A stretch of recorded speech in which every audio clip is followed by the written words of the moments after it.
You're listening to I Went to a Singles Night, where real people who came along tell us anonymously exactly what it was like, the nerves, surprises, the awkward bits and everything in between. This week, I would do this 100,000 times over being on the apps.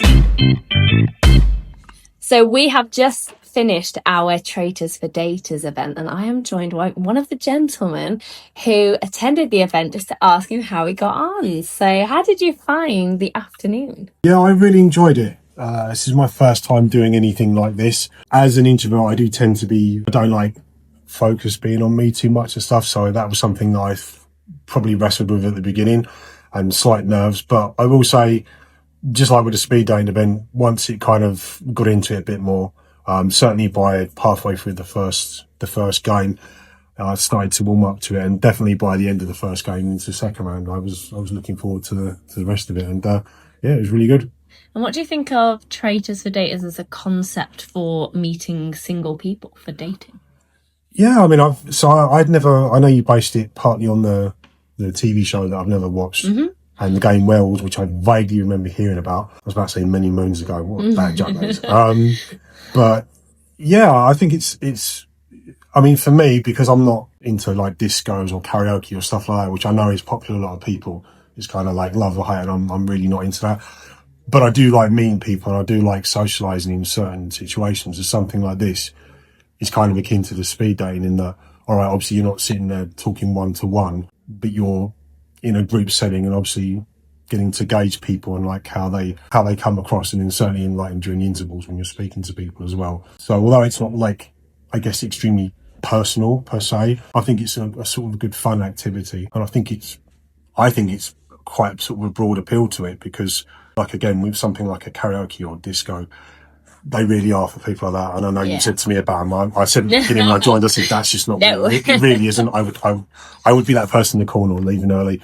For something like this, yeah, I think this is ideal. So yeah, I'd definitely do it again. So were you a baddie or a goodie? So I was in both games. I was a goodie at first and a baddie in the second one. And it's funny because I thought I know I'm going to get picked to be a Welsh, but I thought it was going to be the first time round. So I was just waiting for that tap on the shoulder. And when I didn't get it, I thought, okay. And then the second time, I thought, well, they're going to make it obvious now. They're going to pick me, and I got picked. But I'm a terrible liar, so when you're sort of under that close scrutiny from people, I fold with that test. So I was really trying to like keep it together. But Oh, that's funny. yeah, I got taken out quite quickly in the second, which actually was a bit of a relief in some ways, because obviously the pressure's on you to try and maintain it.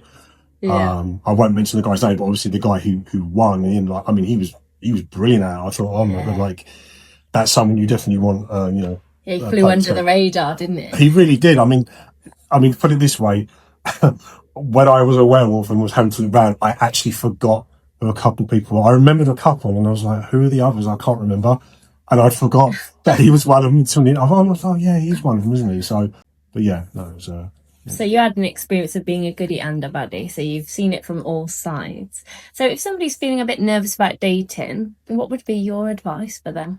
Yeah, well, so I've been to two now. I came to, obviously, as you know, I've only been a member a few months, so I came to the speed dating event in September, which was, what was the age bracket again? 37 to 40 or 52, wasn't it? Something like that, 30 to 40s. I will say that's actually quite an interesting spin to extend it a bit, because usually it's very like it's between these age brackets and that's it. So I think that was quite a good slant you did there. But as I've said to you before, I've been to a few speed date events in the past over the years, and this was by far the best one. And I could see how genuine you are, and I could see just, you know, like other people in the same boat, especially like their first time. And although it isn't my first time going to a speed date event, it's the first time I've been in years, so naturally I was still a bit nervous. Advice wise, I will say coming to something like or coming here is just to basically keep your expectations open, but don't try and hinge too much. You know, especially with like the speed dating, don't go in there thinking, oh, you know, I'm hoping I'm going to meet someone, and if I don't, I'm going to be really crestfallen, because at the end of the day, they are social events. You know what I mean? And if you do happen to match with someone, then great. You know, I went on a coffee date with someone, the one that I matched with, and nothing's come of it at the end, and it turns out, you know, it wasn't really fair, but that's fine. I will still do that 100,000 1,000 times over than being on the apps. You know what I was going to say. Yeah, we don't like online dating. I think speaking to people today as well, like the general consensus is everyone is just fed up of online dating and the apps. It's just soul sucking in the extreme. And between this event and the speed dating event, I would happily do these again. Like I said, 10 times over. I just, I think with the apps, it's just a foregone conclusion. And what I'm also noticing is that the events build people's confidence as well. Yeah.